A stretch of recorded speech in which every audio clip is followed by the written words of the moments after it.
Donald Trump looks pretty busy all the time, slapping tariffs on neighbors and opening new detention camps in the middle of nowhere, and basically just making headlines every single day. But underneath all of that, there's still one giant elephant in the room that's bothering millions of Americans. I'm talking about the Epstein files. A lot of people believe that Trump himself may even be directly involved in the whole mess with Epstein, and that if those files ever really came out, well, it could land him in some serious hot water. Now, just to be clear, we're not accusing anyone of anything without proof, but what if we pull together absolutely everything that we know? The words, the actions, the timelines, the details, and just try to connect the dots. Well, that's exactly what we're doing today, and here's the plan. I'm going to ask AI to analyze the entire Epstein case, go through every detail we've got, and then I'll ask it straight up. What exactly could we find out if those files ever got released? And does it think that Donald Trump was actually involved in any of it? So, I really recommend that you watch until the end in order to hear AI's final take. And don't forget to subscribe to the channel, hit that like button, and let me know what you think. Do you believe there's something in those files about Trump? Feel free to share your thoughts down below. Alright, with all of that said, let's get into it. Staying informed today isn't easy. Every outlet seems to tell a different version of the same story, and it's hard to know what's actually happening. And that's why I use Ground News, today's sponsor. Ground News is a platform that lets you see how different media sources cover the same event. Take this one for example. Trump defends Bondi amid backlash over Epstein files. Over 200 sources have reported on it, but their coverage varies.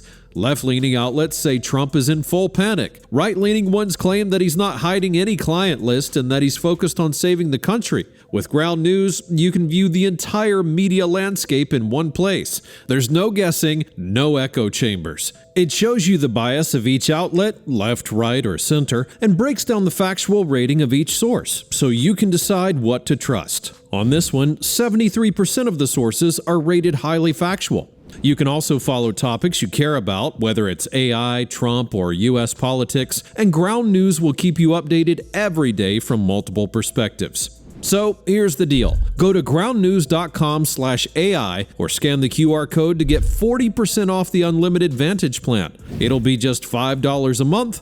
The link is in the description and pinned comment, and the discount only works through that link. Again, that's groundnews.com/AI. Check it out for yourself. Thanks to Ground News for supporting the channel, and now let's get to the video. And here we are. First, I need ChatGPT to gather up all the latest developments on the topic so it's fully up to date, and once that's done, I'll start asking the questions. Great, now it's ready. So it needs to be clear, straightforward, totally unbiased, call a spade, no spin, no fluff, no sugarcoating, and it should always give its own take on whatever I ask. And you know what? I don't think we need any warm-up questions today. You probably already know who Epstein was and all the basic background. So let's get straight to the point of the video. I want ChatGPT to analyze everything on Donald Trump related to the case and make an educated guess based on everything it knows. Is there actually something in those files that could cause real problems for him? And if there is, what exactly is it?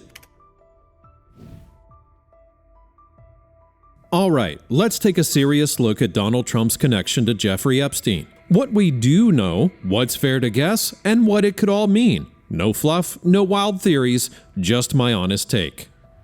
When it comes to Trump and Epstein, we're in that strange space where a lot is public, but the most important parts are just out of reach. There's no official record tying Trump to any of Epstein's crimes, but if you line everything up, his history with Epstein, the timeline, his own behavior, his comments, and most importantly, how his administration handled the Epstein files, it raises real questions. Not proof, not charges, but legitimate suspicion. First, Trump and Epstein weren't strangers. They were neighbors in Palm Beach. They attended the same social events. There are pictures of them together. Trump was quoted in a 2002 article saying Epstein was a terrific guy and liked women on the younger side. That's not some vague business handshake. That's a man vouching for Epstein's character long before he was a household name for all the wrong reasons. Trump eventually banned Epstein from Mar-a-Lago, reportedly because Epstein hit on the teenage daughter of a member. That's the public story, but it also suggests Epstein felt comfortable enough in Trump's club to approach someone like that, which only happens if you're a regular, not some random guest. Then there's the case of Virginia Giuffre, one of the most well-known accusers. She never directly accused Trump of wrongdoing, but her name appears in many of the legal filings and documents involving Epstein and Ghislaine Maxwell. One now-settled lawsuit claimed Trump had an encounter with her when she was a minor, but the claim was withdrawn, and there's never been any evidence to back it up. Could it have been false? Sure. Could it have been real and then buried under pressure, money, or fear? Also possible. This is the kind of allegation that lives in a gray zone, never proven, never really disproven, and forever floating around. More interesting is the fact that Trump's name shows up in Epstein's infamous Little Black Book. He's not alone. Plenty of high-profile people are listed. That doesn't prove anything by itself. But still, it shows proximity. It shows contact. And in a scandal this ugly, proximity matters. The flight logs are even more direct. Trump's name appears multiple times in the records for Epstein's private jet, the so-called Lolita Express. In some cases, he was flying with Marla Maples, their daughter Tiffany, and even a nanny. That's not illegal, but it's definitely not nothing. It confirms that Trump wasn't just some guy who ran into Epstein at a party once or twice. They had a relationship, they traveled together, and they were moving in the same circles over and over again. Now let's fast forward to Trump as president.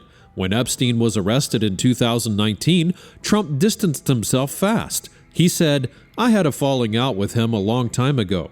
I haven't spoken to him in 15 years." That could be true. It could also be convenient. The Trump administration's Justice Department played a key role in the Epstein aftermath, including overseeing the federal case and Epstein's death. And let's not forget, William Barr was Attorney General. Barr's father, Donald Barr, hired Epstein to teach at a prep school in the 70s. Again, not a crime, but weird. Then Epstein dies in a high-security jail in Manhattan. The camera stopped working. The guards fell asleep. The logs are faked. His cellmate is removed. And the guy ends up dead in a way that's officially ruled suicide, but it still doesn't sit right with anyone. What does Trump do? He retweets a conspiracy theory blaming the Clintons. Think about that. The President of the United States, instead of demanding a full, transparent investigation into the death of someone tied to dozens of elite figures, including himself, decides to point fingers without evidence. That tells me he wanted the conversation anywhere but near him. Now jump to 2025, Trump's second term. The DOJ and FBI under his leadership finally released their big Epstein memo. No client list, no evidence of blackmail, case closed, they say. And to make it even more convincing, they release surveillance footage from the jail. But what happens? Investigators and journalists find that the video, which was labeled raw, was clearly edited. It went through Adobe Premiere Pro. It had been clipped and stitched together, and the metadata proves it. So now you've got Trump's own DOJ putting out manipulated footage and telling the public to trust them. That's not just suspicious, it's insulting. And now we get to the heart of the matter. Why would Trump's DOJ do this if there was truly nothing to hide? Maybe it's just about protecting the system, protecting institutions that failed, or maybe it's about shielding certain people. And here's where I have to be honest. If there was absolutely nothing that could hurt Trump in the Epstein files, I think his administration would have been happy to throw someone else under the bus. He's never been shy about attacking enemies, but instead we get silence, we get edited tapes, we get denials with no details. That makes me think there's something in those files. Maybe not criminal, maybe not explosive, but definitely damaging. My gut says it's not about Trump being part of Epstein's trafficking operation directly. That would have come out by now. Too many people digging, too many lawsuits, too many leaks. But I wouldn't be shocked if there were stories, photos, or records that make him look bad, creepy, reckless, or morally compromised. Maybe parties with underage girls present. Maybe knowledge of what Epstein was doing and turning a blind eye. Maybe people around Trump, like campaign donors, allies, or staff, who were deeper in than he was. and if anything like that exists, Trump would absolutely want it buried. So, to answer your question clearly, I don't think Trump's hands are clean. I think there's stuff in the Epstein orbit that could put him in hot water, politically and personally. Not necessarily legally, but enough to damage his image, even among his base. The fact that his DOJ handled the files so carefully and still messed up by releasing edited videos only makes it look worse. And in a case where credibility is everything, they've lost it. That's not just incompetence, that's control. That's not proof of guilt, but it sure isn't proof of innocence either. And in this case, that's enough to keep asking questions.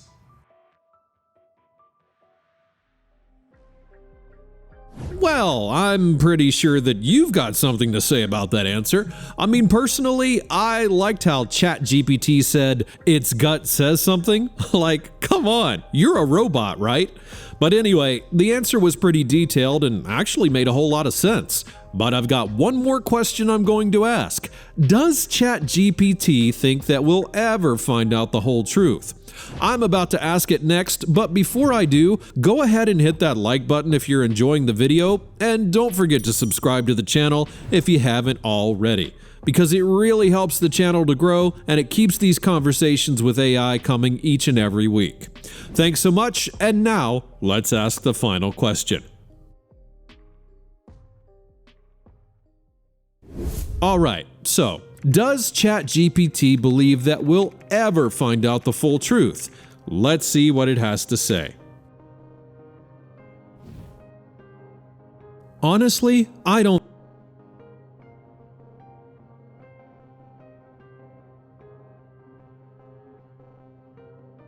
In business, in media, maybe even in law enforcement, have too much to lose if it does. Epstein wasn't just some random rich creep. He had access, connections, and leverage. If there really is incriminating evidence, photos, videos, documents, it's not sitting on some shelf waiting to be found. It's either destroyed, buried deep, or locked behind layers of legal and institutional protection. And let's be real, the system protects itself. Or brushed aside. One minute it's a major headline, the next it's case closed with a 2-page memo and a poorly edited video. People get tired, attention moves on, and even those who care just get burned out.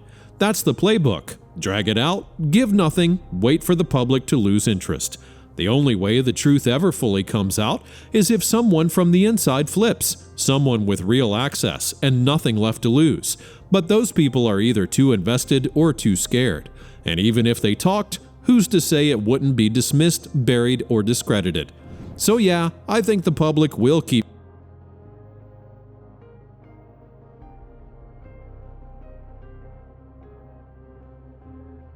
political shakeup with the courage to open everything. And let's be honest, that doesn't happen in this world too often.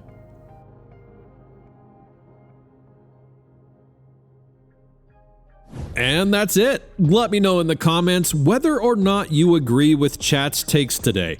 And don't forget to leave a like, subscribe to the channel, and hit that join button if you want to support the channel directly. Now, let's spend another 15 minutes together and watch this next video, where AI predicts Donald Trump's next moves based on the Project 2025 playbook. And yeah, a lot of what's in that video has actually turned out to be pretty accurate. Thanks for watching, click on this video, and I'll be waiting for you there in just a moment.